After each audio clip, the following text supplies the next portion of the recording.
జుక్కల్ మండల కేంద్రంతో పాటు జుక్కల్ నియోజకవర్గంలోని పలు గ్రామాల్లో రామ మందిరాల్లో అయోధ్య రామ మందిర నిర్మాణంలో ప్రాణ ప్రతిష్ఠ సందర్భంగా ఇక్కడ కూడా పలువురు ప్రజాప్రతినిధులు ఆయా రామ మందిరాల్లో హనుమాన్ మందిరాల్లో ప్రత్యేక పూజలు నిర్వహించడం జరిగింది.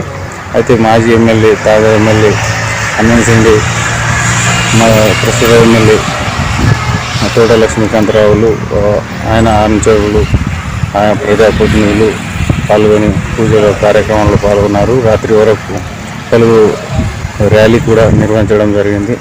ఆ కార్యక్రమ వివరాలను ఇప్పుడు చూద్దాం.